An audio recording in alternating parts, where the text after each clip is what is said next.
Welcome বন্ধুরা, WBSSC নিয়ে আজকের একটি বড় আপডেট উঠে আসছে।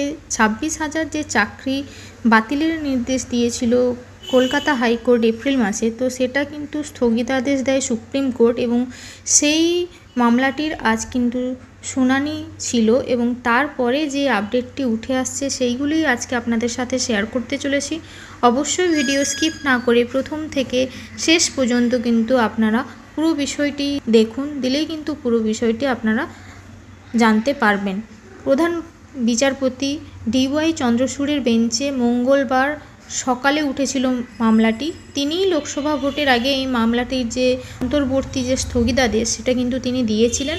নির্ধারিত সময় মেনে কিন্তু মঙ্গলবার আবার এই মামলাটি তার এজলাসে ওঠে এবং সেখানে শুনানি হয়। সেখানে বিচারপতি জানান যে তার বেঞ্চ আগে চাকরি বাতিলের মামলার সঙ্গে যুক্ত যে 5 পক্ষের বক্তব্য সেটা কিন্তু তা শুনবে, তারপরেই এই ব্যাপারে তিনি নির্দেশ দেবেন। সুপ্রিম কোর্টের ওই বক্তব্য জানানোর জন্য 2 সপ্তাহ কিন্তু আপাতত সময় দিয়েছে এবং 2 সপ্তাহের যে সময় দিয়েছে তার মধ্যে কিন্তু বক্তব্য জানাতে হবে রাজ্য, CBI, SSC যে মামলাকারী এবং যাদের চাকরি নিয়ে মামলা তাদেরকে। মঙ্গলবার থেকে 3 সপ্তাহ পরে অর্থাৎ আগস্টের শুরুর দিকেই কিন্তু এই মামলাটির যে পরবর্তী শুনানি সেটা হবে এবং সুপ্রিম কোর্ট জানিয়েছে যে চাকরি বাতিলের মামলায় 5 বক্তব্যের যে বক্তব্য শোনা হবে 5 পক্ষের।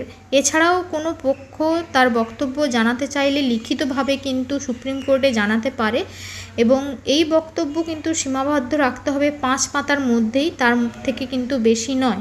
সেটাও কিন্তু বাধা ধরা করে দিয়েছে সুপ্রিম কোর্ট এবং 2 সপ্তাহের মধ্যে রাজ্য এবং SSC সহ সমস্ত পক্ষকে হলফনামা জমা দিতে হবে সুপ্রিম কোর্টে।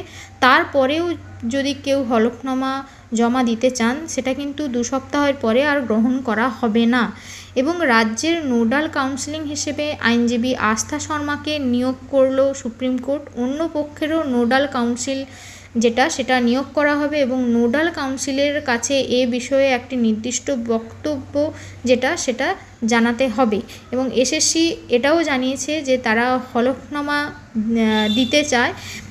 এই মর্মে সুপ্রিম কোর্ট কিন্তু সুপ্রিম কোর্টে তারা কিন্তু আর্জি জানিয়েছে এবং সুপ্রিম কোর্টে রাজ্যের তরফে যে আইনজীবী কল্যাণ বন্দ্যোপাধ্যায় তিনি কিন্তু হাজির ছিলেন এবং রাজ্য জানালো যে SSCর মামলায় সুপ্রিম কোর্টে হলফনামা জমা দিতে চায়।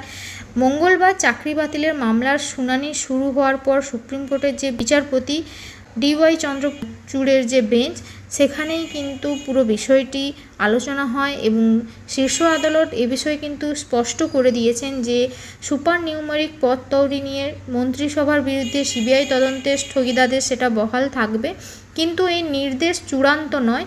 16ই জুলাইয়ের পরে শুনানির দিন ধার্য করেছেন প্রধান বিচারপতি এবং প্রধান বিচারপতি এটা জানিয়েছেন যে SSCর 2016 সালের প্যানেলে যারা চাকরি পেয়েছিলেন তাদের মুচলেকা জমা দিতে হবে। তাদের যে নিয়োগ সেটা অবৈধ বলে যদি প্রমাণিত হয় তাহলে অযোগ্যদের কিন্তু টাকাটা ফেরত দিতে হবে। শুনানিতে প্রধান বিচারপতি এটাও বলেন যে এখনই চাকরি বাতিল কিন্তু যাচ্ছে না বা বাতিল করা হচ্ছে না। যদি যোগ্য বা অযোগ্য আলাদা করা সম্ভব হয় তাহলে গোটা প্যানেল সেটা বাতিল করা কিন্তু ন্যায্য হবে না। সেই কারণে সুপ্রিম কোর্ট আরও জানায় আপাতত কাউকে বেতন ফেরত দিতে হচ্ছে না, অর্থাৎ এই যে নেক্সট শুনানি পর্যন্ত কাউকে বেতন কিন্তু ফেরত দিতে হচ্ছে না, বহাল থাকছে চাকরি। সুপ্রিম কোর্টের প্রধান বিচারপতি DY চন্দ্রচূড়ের নেতৃত্বাধীন 3 বিচারপতির বেঞ্চেই শুরু হয় এই চাকরি বাতিলের মামলার শুনানি। গত 7ই মে এই মামলার শুনানিতে SSC প্রক্রিয়ায় 25,753 জনের চাকরি বাতিলের কিন্তু নির্দেশ দেয় হাইকোর্ট, যেটা প্রায় 26,000-এর কাছাকাছি। তার উপরেই কিন্তু অন্তর্বর্তী স্থগিতাদেশ দিয়েছিল সুপ্রিম কোর্ট। এখন দেখার বিষয় যে নতুন মুচলেকা জমা দেওয়ার পরে কারা অযোগ্য বলে বিবেচিত হয়, আদৌ কোনো অযোগ্য চাকরি প্রার্থী সেটা ধরা পড়ে কিনা সেটাও আমরা সেদিকে চোখ রাখবো। নেক্সট শুনানিতে কি খবর উঠে আসে অবশ্যই সেটা সবার আগে আপনাদের কাছে আমি যত তাড়াতাড়ি সম্ভব আনার চেষ্টা করব। এই ধরনের বিভিন্ন আপডেট পেতে, বিভিন্ন নিয়োগের বিজ্ঞপ্তি পেতে অবশ্যই আমার চ্যানেলটিকে সাবস্ক্রাইব করে পাশে থাকতে পারেন। আজকের মতো এখানেই শেষ করছি, ধন্যবাদ।